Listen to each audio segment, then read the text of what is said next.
Friends, ಎಲ್ರಿಗೂ ಕೂಡ ನಮಸ್ಕಾರ. 13ನೇ ವಾರ ಪ್ರತಾಪ್ ಅವರು ಸೇಫ್ ಆಗ್ತಾರ ಅಂತ ನೋಡೋದಾದ್ರೆ 100% ಸೇಫ್ ಆಗ್ತಾರೆ. ಏನಕ್ಕೆ ಅಂದ್ರೆ ವೋಟಿಂಗ್ ರಿಸಲ್ಟ್ ಒಂದು ಪೋಲಿಂಗ್ ಆಗಿರ್ಬೋದು ಎಲ್ಲಾ ಕಡೆ ಮಾಡ್ತಾ ಇರ್ತಾರೆ ಈ ಒಂದು ಟೈಮ್ ನಲ್ಲಿ. ಸೊ ಡೈರೆಕ್ಟ್ ಆಗಿ ಕೂಡ ವೋಟ್ ಹಾಕ್ಬೋದು ಒಂದು ಜಿಯೋ ಆಪ್ ಮುಖಾಂತರ. ಪ್ರತಾಪ್ ಅವ್ರಿಗೆ ಲಕ್ಷಾಂತರ ವೋಟ್ಸ್ ಗಳು ಬಂದಿದೆ, ಅದಂತೂ ಸತ್ಯ. ಪ್ರತಾಪ್ ಅವ್ರು ಈ ವಾರ ಸಾಕಷ್ಟು ರೀತಿಯಲ್ಲಿ ಅವ್ರ ಗೇಮ್ ನಲ್ಲಿ ಭಾಗಿಯಾಗಕ್ಕೆ ಸಾಧ್ಯ ಆಗ್ಲಿಲ್ಲ, ಯಾಕಂದ್ರೆ ಇವ್ರನ್ನ ಟಾಸ್ಕ್ ನಿಂದ ಹೊರ ಇಡ್ತಾರೆ. ಸಂಗೀತ, ತನಿಷಾ, ನಮೃತ ಎಲ್ಲರೂ ಕೂಡ ಸೇರಿ ಸಂಗೀತ ಇವ್ರು ಪ್ರತಾಪ್ ಅವರು ಆಟ ಆಡೋಕೆ ಬೇಡ ಅಂತ ಕೂಡ ತಿಳಿಸಿದ್ರು. ಜೊತೆಗೆ ಆಟ ಆಡೋಕ್ಕೂ ಕೂಡ ಆಗೋದಿಲ್ಲ, ಕ್ಯಾಪ್ಟನ್ಸಿ ಟಾಸ್ಕ್ ಕೂಡ ಸಿಗೋಲ್ಲ.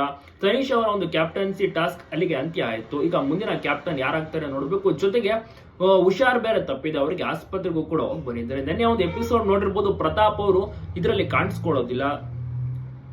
ಕಣ್ಣಿಗೆ ಅಂತ ಒಂದ್ಸತಿ ಹೋಗಿ ಬರ್ತಾರ, ಸಂಜೀವನಿ ಆಸ್ಪತ್ರೆ ಅಲ್ಲಿಂದ ಹೋಗಿರೋದು. ಮತ್ತೆ ಅದೇ ರೀತಿ ಈಗ ಹೊಟ್ಟೆ ನೋವು ಆಗಿರ್ಬೋದು, ಹೊಟ್ಟೆ ಸಮಸ್ಯೆ ಜೊತೆಗೆ ಫುಡ್ ತಿನ್ನಿದೇನು ಕೂಡ ಅರ್ಗಿಲ್ಲ, ಅನ್ಡೈಜೆಷನ್ ಮತ್ತೆ ಗ್ಯಾಸ್ಟ್ರಿಕ್ ಸಮಸ್ಯೆ, ಹೀಗೆ ಸಾಕಷ್ಟು ಸಮಸ್ಯೆಯಿಂದಾಗಿ ಪ್ರತಾಪ್ ಅವರು ಮತ್ತೊಮ್ಮೆ ಅದೇ ಆಸ್ಪತ್ರೆಗೆ ಹೋಗಿದ್ದಾರೆ.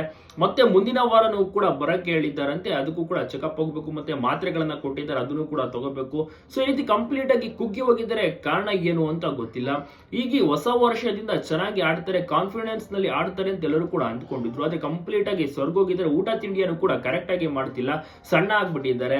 ಊಟ ತಿಂಡಿ ಕೊರತೆ ಖಂಡಿತವಾಗಿಯೂ ಕೂಡ ಇದೇ ಇರುತ್ತೆ. ಆದ್ರೂ ಕೂಡ ಈ ರೀತಿಯ ಸಮಸ್ಯೆನ ಮಾಡ್ಕೊಂಡಿದ್ದಾರೆ. ಆದ್ರೂ ಕೂಡ ಪ್ರತಾಪ್ ಅವರಿಗೆ ಲಕ್ಷಾಂತರ ವೋಟ್ಸ್ ಗಳು ಬಂದಿದೆ. ಸಿಂಪತಿಯಿಂದ ಬಂದಿರಬಹುದು, ಒಟ್ಟಿನಲ್ಲಿ ಪ್ರತಾಪ್ ಮುಂದಿನ ವಾರ ಚೆನ್ನಾಗಿ ಆಡ್ತಾನೆ ಅಂತ ಬಂದಿರಬಹುದು. ಒಟ್ಟಿನಲ್ಲಿ ಏನೋ ಗೊತ್ತಿಲ್ಲ, ಪ್ರತಾಪ್ ಈ ವಾರ ಖಂಡಿತವಾಗಿಯೂ ಕೂಡ ಸೇಫ್. 13ನೇ ವಾರ ಸುದೀಪ್ ಸರ್ ಇದಾರಲ್ಲ, ಅವರು 13ನೇ ವಾರ ಪ್ರತಾಪ್ನ ಸೇವ್ ಮಾಡೇ ಮಾಡ್ತಾರೆ ಅನ್ನುವಂತ ನಂಬಿಕೆ ಭರವಸೆ ಪ್ರತಿಯೊಬ್ಬರಿಗೂ ಕೂಡ ಇದೆ. ನೋಡ್ಬೇಕು 13ನೇ ವಾರ ಯಾರು ಆಚೆ ಹೋಗ್ಬೋದು ಅಂತ. ನಿಮ್ಗೇನ್ ಅನ್ಸುತ್ತೆ? 13ನೇ ವಾರ ಯಾರು ಔಟ್ ಆಗ್ಬೋದು? ಪ್ರತಾಪ್ ಅವರಂತೂ ಹೋಗೋದಿಲ್ಲ, ಆರಾಮಾಗಿದ್ದಾರೆ, ಸೇಫ್ ಆಗಿದ್ದಾರೆ. ಸದ್ಯಕ್ಕೆ ಅವರು ಮನೆ ಒಳಗಡೆ ಎಂಟ್ರಿ ಕೊಟ್ಟಾಗಿದೆ. ಇವತ್ತು ಅಥವಾ ನಾಳೆ ಅವ್ರನ್ನ ತೋರಿಸ್ತಾರೆ. ಕಿಚ್ಚನ ಪಂಚಾಯತಿ ನಾಳೆ ಕೂಡ ಉಂಟು. ಕಿಚ್ಚನ ಪಂಚಾಯತ್ ಜೊತೆಗೆ super Sunday with Sudeep weekend ಬಂದೇ ಬಿಡುತ್ತೆ ನೋಡಿ. ಇನ್ನೇನು ಫಿನಾಲೆಗೆ ಸ್ವಲ್ಪ ದಿನಗಳು ಬಾಕಿ ಅಷ್ಟೇ. ಯಾರು ಹೋಗ್ತಾರೆ ನೋಡೋಣ. ನಿಮ್ಗೆ ಅನಿಸುತ್ತೆ ಕಮೆಂಟ್ ಮಾಡಿ. ಒಟ್ಟಿನಲ್ಲಿ ಸುದೀಪ್ ಸರ್ ಹೇಳಿದ ಹಾಗೆ ಸುದೀಪ್ ಸರ್ ಕೂಡ ಸ್ವಲ್ಪ ಸಪೋರ್ಟ್ ಮಾಡ್ತಾರೆ ಸ್ವಲ್ಪ ಮಟ್ಟಿಗೆ. ಆದ್ರೆ ಪ್ರತಾಪ್ ಅವರು ಖಂಡಿತವಾಗಿಯೂ ಕೂಡ ಸೇಫ್ ಆಗಿದ್ದಾರೆ. ಜೊತೆಗೆ 13ನೇ ವಾರದಿಂದಲೂ ಕೂಡ ಬಚಾವ್ ಆಗಿದ್ದಾರೆ. 14ನೇ ವಾರಕ್ಕೆ ಕಾಲಿಟ್ಟಿದ್ದಾರೆ. ಜೊತೆಗೆ ಫಿನಾಲೆಗೆ 100% ಅವರು ಹೋಗೋದು ಗ್ಯಾರಂಟಿ ಅಂತಾನೆ ಹೇಳ್ಬೋದು.